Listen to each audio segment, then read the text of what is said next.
నమస్తే. BJP party పైన మరోసారి రెచ్చిపోయిండు. బీజేపీ పార్టీలో గెలిచి బయటికి వెళ్ళినటువంటి ఎమ్మెల్యే రాజా సింగ్. నిన్న జరిగినటువంటి పరిణామం మన అందరికీ తెలుసు. బండి సంజయ్ అండ్ ఈటల రాజేందర్ ఇద్దరి మధ్యలో పచ్చగడ్డి వేస్తే బగ్గుమన్నటువంటి తీరుగా పార్టీలో అంతర్గత కుమ్ములాటతోటి అంత ఆగమైపోయినటువంటి పార్టీ అది. సో దాంట్లో ఉన్నటువంటి విభేదాలు, దాంట్లో ఉన్నటువంటి వాళ్ళ మధ్యన ఉన్నటువంటి ఈ విభేదాలని తగ్గించడం కోసం బీజేపీ పార్టీ అధిష్టానం చేసినటువంటి చర్యలు కావచ్చు, వీటన్నిటి కూడా నిన్న వాళ్ళు కలిసినటువంటి విధానం. సో ఎవరు కలిపిళ్ళు, ఎందుకోసం కలిపిళ్ళు, సో వాళ్ళు కలవడం ద్వారా రాష్ట్రంలో అధికారంలోకి వచ్చేటువంటి ఛాన్స్ ఉంటుందా, రానున్నటువంటి కార్పొరేషన్లలో గెలిచేటువంటి అవకాశం ఉంటుందా, ఎంతమంది కార్పొరేటర్లు గెలుస్తారు, ఎన్నిట్లలో గెలుస్తారు అన్నటువంటి దానిపైన నిన్న వాళ్ళు మాట్లాడినటువంటి మాటలు కావచ్చు, వాళ్ళు కలిసినటువంటి విధానం పట్ల అనేక రకాలైనటువంటి ప్రశ్నల్ని రాజా సింగ్ సంధించడం జరిగింది. ఆయన బీజేపీ పార్టీలో గెలిచి ఇదే వ్యాఖ్యలు చేయడం జరిగింది. పార్టీలో ఎప్పుడైతే రామచంద్రరావు మరి పార్టీ బాధ్యతలు స్వీకరించడో, అధ్యక్షుడిగా అయ్యిండో, అప్పటి నుండి కొంత బీజేపీ పార్టీలో ఉన్నటువంటి సీనియర్ల పైన గుర్రుగా ఉన్నాడు. కొన్ని విమర్శలు కూడా చేసిండు. సో ఇక్కడ సయోధ్య కుదరట్లేదు, సీనియర్లు వాళ్ళు రెచ్చిపోతూ ఉన్నారు, వాళ్ళు ఆడిందే ఆటగా బీజేపీ పార్టీలో నడుస్తుందని చెప్పేసి చాలా కొన్ని కాంట్రవర్సీ కామెంట్లు చేసి ఆయన బయటికి వెళ్ళిండు. అదంతా మనకు తెలుసు. సో అయినప్పటికీ బీజేపీ పార్టీ కొంచెం టార్గెట్గా చేసుకుంటూనే వస్తూ ఉన్నాడు. ఇక్కడ ఉన్నటువంటి నాయకత్వం పైన సీరియస్గా ఉన్నప్పటికీ, ఇక్కడ ఉన్నటువంటి నేతల మధ్యలో సీరియస్గా ఉన్నప్పటికీ బీజేపీ పార్టీ అంటే నాకు ఇష్టం, మోదీ నాయకత్వంలో పనిచేయాలని ఉందని చెప్పేసి ఒక పక్కన అటు చెప్పుకుంటూనే ఇండైరెక్ట్గా ఇక్కడ బీజేపీ పార్టీని టార్గెట్ చేసుకుని ఆయన మాట్లాడుతూ ఉన్నాడు. రానున్నటువంటి భవిష్యత్తులో జరిగేటువంటి ఎన్నికలు ఏవైతే ఉన్నాయో, ఈ తెలంగాణలో బండి సంజయ్, ఈటల రాజేందర్ కలిస్తే తెలంగాణలో అధికారంలోకి వచ్చేటువంటి అవకాశం ఉంటుందా? కేవలం ఇద్దరి మధ్యలో ఉన్నటువంటి లొల్లి కాదు ఇది. బీజేపీ పార్టీలో ఒకరికొకరు బండి సంజయ్, ఈటల రాజేందర్ అండ్ ఈటల రాజేందర్ వర్సెస్ అరవింద్గా, కిషన్ రెడ్డి వర్సెస్ ఈటల రాజేందర్గా, అట్లా చెప్పుకుంటూ పోతే చాలామందికి ఒకరికొకరు పడకుండా పార్టీ అంతా ఆగమైపోయింది. సో పార్టీ కోసం కష్టపడేటువంటి వ్యక్తులకి సరైనటువంటి గుర్తింపు ఉండట్లేదు అనేది ఆయన చెప్పదలుచుకున్నాడు. మీరు గెలిచినటువంటి కార్పొరేటర్లు ఎవరైతే ఉన్నారో వాళ్ళ ఏరియాలో ఎట్లాంటి డెవలప్మెంట్ వర్కులు అవుతూ ఉన్నాయి, వాళ్ళు ఎట్లాంటి ఇబ్బందులు పడుతూ ఉన్నారు, వాళ్ళకు ఉన్నటువంటి సమస్యలు ఏంది, పార్టీ బలోపేతం కోసం ఏ విధంగా మనం ప్రయత్నం చేయాలని చెప్పేసి ఒకరోజు కూడా గెలిచినటువంటి కార్పొరేటర్లతోటి ఎక్కడ కూడా మీటింగ్ పెట్టినటువంటి సందర్భం లేదు. అట్లాంటప్పుడు సంస్థాగతంగానే బలం లేనటువంటి బీజేపీ పార్టీకి ఈ ఇద్దరు కలిస్తే మాత్రమే అధికారంలోకి వస్తుందా? ఇది కలనే అని చెప్పేసి, ఇది పగటి కలే అని చెప్పేసి చెప్తా ఉన్నారు. రానున్నటువంటి ఈ ఎన్నికలు ఏవైతే ఉన్నాయో 3 మేయర్లు గెలుస్తామని చెప్పేసి అంటా ఉన్నారు కదా, ఈ 3 మేయర్లు కాదు, మీరు సగం కూడా గెలవలేరు. కార్పొరేటర్లు ఎవరైతే ఉన్నారో ఇప్పుడు గెలిచినటువంటి దాంట్లో సగం కూడా గెలవలేరు అని కుండబద్దలు కొట్టిండు. ఎందుకు గెలవలేరు అనేది కూడా ఆయన స్పష్టంగా చెప్పడం జరిగింది. కార్యకర్తలను పట్టించుకోవట్లేదు, మీరు గెలిస్తే చాలన్నటువంటి విధంగానే పనిచేస్తున్నారు. వాస్తవంగా ఆయన చెప్పడం కాదు, మనం గ్రౌండ్లో తిరిగినప్పుడు కూడా ఇదే కనిపిస్తూ ఉన్నది. నలుగురు గెలిస్తే చాలు కదా, మిగతా వాళ్ళతో సంబంధం ఏంది, మనం అధికారం రాకపోయినా కానీ మనకు ఇబ్బంది ఏమున్నది, మనకు పదవులు వస్తూ ఉన్నాయి, మనం ఎమ్మెల్యేలు అవుతూ ఉన్నాం, ఎంపీలు అవుతూ ఉన్నాం, కాబట్టి నలుగురు కోసమే పార్టీ పనిచేయాలి కానీ అధికారుల కోసం మనం పనిచేయకూడదు అన్నటువంటి తిరిగినే బీజేపీ పార్టీ యొక్క వ్యవహారం అయితే స్పష్టంగా కనబడతా ఉన్నది. సో కేంద్ర పెద్దలకు కూడా మీరు చెప్పండి అని చెప్పేసి రామచంద్రరావుకి ఒక సూచన కూడా ఇవ్వడం జరిగింది. రామచంద్రరావు యొక్క చేతులు కట్టేస్తున్నారు ఒకరు ఇద్దరు బీజేపీ పార్టీలో ఉన్నటువంటి సీనియర్ నాయకులని. మరి ఎవరు మరి రామచంద్రరావు గారి యొక్క చేతులు కాళ్ళు కట్టేసేది? వేరే పార్టీ వాళ్ళు అయితే పోయి కట్టేయరు, ఆ పార్టీలో ఉన్నటువంటి వాళ్ళే కదా కట్టేసేది.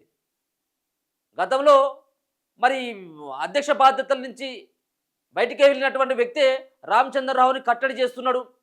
ఆయన చెప్పినటువంటి వేదంగానే ఈయన పనిచేయాలన్నటువంటి ఒక హుకుం జారీ చేసిండు అన్నటువంటి తిరిగి ఆయన మాట్లాడినటువంటి విధానం కనబడుతున్నది.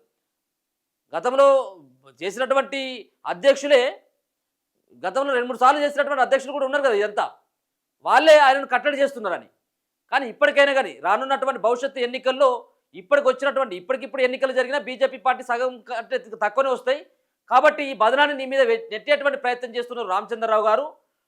ఒకవేళ కనుక ఎక్కువ వచ్చేటువంటి సీన్ అయితే లేదు, ఈ విధంగానే పర్ఫార్మెన్స్ కనుక ఉన్నట్లయితే నిన్ను పక్కకు జరిపించడం కోసం నీ వెనకాల కుట్రలు చేస్తున్నారన్నటువంటి విధంగా ఆయన మాట్లాడినటువంటి తీరు కనబడతా ఉన్నది. కాబట్టి వాళ్ళ గురించి మీరు అధిష్టానానికి ఫిర్యాదు చేయండి. మీరు ఈ విధంగానే సైలెంట్గా ఉంటే మీ సీటు కిందకే ఎసురు వచ్చేటువంటి అవకాశం ఉంటుందనేది రాజా సింగ్ చెప్పదలుచుకున్నటువంటి విషయం. ఒకసారి ఆయన ఏమనేది కూడా మాట్లాడేటువంటి ప్రయత్నం చేద్దాం. ఈటెల బండి సంజయ్ కలిస్తే పార్టీ అధికారంలోకి వస్తుందా అని రాజా సింగ్ ప్రశ్న. బీజేపీ అధ్యక్షుడు రామచంద్రరావు చేతులు కట్టేసి పనిచేయమనడం ఇదేంటి అని చెప్పేసి ఆగ్రహించిండు. వివాదాస్పద వ్యాఖ్యలతో బీజేపీ నుంచి బయటకు వెళ్లిన ఎమ్మెల్యే రాజా సింగ్ నిత్యం పార్టీలో అంశాలను ఎండగడుతున్నారు. ఈ క్రమంలో తాజా రాజకీయ పరిస్థితులపై స్పందిస్తూ సంచలన కామెంట్స్ చేశారు. తెలంగాణ బీజేపీలోని ఎంపీ ఈటెల రాజేందర్ బండి సంజయ్ కలిస్తే పార్టీ అధికారంలోకి వస్తుందా అంటూ పార్టీ అధిష్టానాన్ని ఆయన ప్రశ్నించారు. అలాగే పార్టీలోని సీనియర్ నాయకులు, పార్టీ కార్యకర్తల పరిస్థితి ఏంటని ఈ సందర్భంగా రాజా సింగ్ ప్రశ్నించారు. ఇక త్వరలో జరగబోయే జిహెచ్ఎంసీ ఎన్నికల అంశంపై మాట్లాడుతూ 3 కార్పొరేషన్ల మేయర్లను గెలవడం కాదు, ముందు ఒక కార్పొరేషన్లో సగం కార్పొరేటర్లను గెలిచి చూపించాలని ఈ సందర్భంగా రాజా సింగ్ సూచించారు. అలాగే పార్టీ ఒక వ్యక్తి కోసమో పనిచేయడం మంచిది కాదని, అధ్యక్షుడు రామచంద్రరావు చేతులు కట్టేసి పనిచేయమంటే ఎలా అంటూ ఎమ్మెల్యే రాజా సింగ్ బీజేపీ అధిష్టానానికి ఒక ప్రశ్నల వర్షం కురిపించడం జరిగింది. దాదాపుగా 4:30 నుంచి 5 నిమిషాల పాటు ఆయన మాట్లాడినటువంటి వీడియో ఇప్పుడు వైరల్ అవుతూ ఉన్నది. దాంట్లో బీజేపీ పార్టీని, ఇంకా వేరే పార్టీని విమర్శించేదానికి ఆ వీడియోలో పోలేదు. కేవలం బీజేపీ పార్టీ, రామచంద్రరావు గారి యొక్క నాయకత్వం, సీనియర్ల యొక్క పనితీరు, బండి సంజయ్, ఈటెల రాజేందర్ కలిసినటువంటి కలయిక పైన ఆయనే కొన్ని ప్రశ్నల వర్షాన్ని బీజేపీ అధిష్టానానికి, ఇక్కడ ఉన్నటువంటి బీజేపీ పార్టీ రాష్ట్ర నాయకత్వానికి సైతం కూడా కొన్ని సలహాలు, సూచనలతో పాటు కొన్ని విమర్శలు కూడా చేయడం జరిగింది. దాంట్లో మంచిదిగా తీసుకున్నట్టయితే మంచిగా అర్థమవుతుంది, ఇక లేనట్టయితే అదే పరిస్థితి. వాస్తవంగా గ్రౌండ్ లెవెల్లో జరిగేటువంటి అన్ని సంబంధించిన అంశాలపైన ఆయనకు అవగాహన ఉంది కాబట్టి ఆయన ఆ విధంగా వ్యాఖ్యలు చేసిందని చెప్పేసి అనుకోవచ్చు. 3 సార్లు ఆయన, ఒకసారి ఏం కాదు, బీజేపీ పార్టీ నుంచి గోషామహల్ నుంచి 3 సార్లుగా ఎమ్మెల్యే అయింది. ఆయన అనుభవం తక్కువేం కాదు, బీజేపీ పార్టీలో సీనియర్ ఎమ్మెల్యే ఆయనే రాజా సింగ్. సరే, ఇటువంటి కొంత కాంట్రవర్సీ వ్యాఖ్యలు చేసి పార్టీకి దూరం అయింది తప్పించి కట్టర్ హిందూ ఆయన హనుమాన్ జయంతి మిగతా కొన్ని హిందూ పండుగలను జరిపేటువంటి తీరుకు నిజంగా చాలామంది ముగ్ధులవుతారు. అటువంటి కట్టర్ హిందూ అయినటువంటి రాజా సింగ్ బీజేపీకి లేకపోవడం కూడా ఇది చాలా భవిష్యత్తులో ఇబ్బంది అయ్యేటువంటి అవకాశమే. హైదరాబాద్లో ఉన్నది ఒక ఎమ్మెల్యే రాజా సింగే. మరి ఆయన అన్నటువంటి మాటల్ని మరి ఏ విధంగా తీసుకుంటుంది బీజేపీ ఏందనేది కూడా చూడాలి. ఒకసారి ఆయన మాట్లాడినటువంటి మాటలు కూడా ఒకసారి వినేటువంటి ప్రయత్నం చేద్దాం. నిన్న మా బండి సంజయ్ గారు, అదేవిధంగా మా ఈటెల గారు ఒక ప్లేస్లో కూర్చొని పెట్టి వాళ్ళకి కాంప్రమైజ్ చేపిస్తున్నారు. అభయ్ పాటిల్ గారు, ఇంకా మా డాక్టర్ లక్ష్మణ్ గారు, అందరు కూడా వీళ్ళందరూ ఒకటైతేనే తెలంగాణలో భారతీయ జనతా పార్టీని ఇంకా మనం స్ట్రాంగ్ చేయొచ్చు. ఆ ఒక మంచి ఆలోచనతో అందరు కూర్చున్నారు, మంచిదే. కానీ ఆ ఇద్దరు వ్యక్తులు ఒక్కటైతే తెలంగాణలో మన బీజేపీ గవర్నమెంట్ వస్తుందా నేను అడుగుతున్నా. ఈ ఇద్దరు ఒకటే ఉన్నారు. ఓకే, కొద్దిగా మనసులో కొన్ని క్వశ్చన్ ఉండొచ్చు, కొన్ని బాధలు ఉండొచ్చు, ఒక్కటైనారు, చాలా మంచిది. కానీ ఇవాళ భారతీయ జనతా పార్టీలో చాలామంది సీనియర్లు, అధికారులు, సీనియర్ కార్యకర్తలు చాలామంది ఉన్నారు. వాళ్ళ పరిస్థితి ఏంది వాళ్ళ పరిస్థితి? ఇవాళ ఎంతోమంది గతంలో మున్సిపల్ ఎలక్షన్ జరిగిన చాలా వరకు కార్పొరేటర్ గెలిచినారు. అసలు ఆ కార్పొరేటర్ ఎట్లా ఉన్నారు, ఏంది మీ డివిజన్ పరిస్థితి ఏంది, ఎస్ఐఆర్ ఏ విధంగా జరుగుతుంది చూస్తున్నారా? నో. బూత్ కార్యకర్తల పరిస్థితి ఏంది అడుగుతున్నారా? నో. నెక్స్ట్ మున్సిపల్ ఎలక్షన్ వస్తున్నాయి, 3 మేయర్ అవుతారంట. ఆ 3 స్థానంలో భారతీయ జనతా పార్టీ స్ట్రాంగ్ ఉందా లేదా చూస్తున్నారా? నో. మీడియాలో కానీ, మీటింగ్లో కానీ, పేపర్లో కానీ మేము చాలా స్ట్రాంగ్ ఉన్నాం, 3 మేయర్ సీట్ గెలుస్తాం అని స్టేట్మెంట్లు అయితే బాగా వస్తున్నాయి. 3 కాదు, ఒక్కటి కూడా కాదు, ఆ ఒక్కటి మేయర్ సీట్లో సగం గెలిచి చూపెట్టండి అంటే ఈ విధంగా పని తీరు చూస్తే నాకైతే కనబడుతుంది.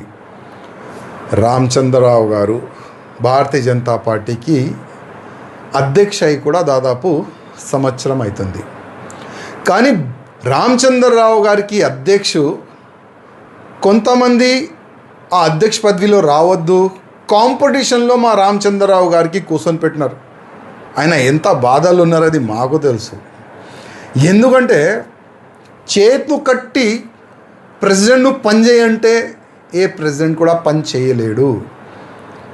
ఒకటే ఒక వ్యక్తి మేము చెప్పినట్టే రామచంద్రరావు గారు పనిచేయాలి అని ఆయన పైన ఒత్తిడి చేస్తే రామచంద్రరావు గారు ఎట్లా పనిచేస్తారు?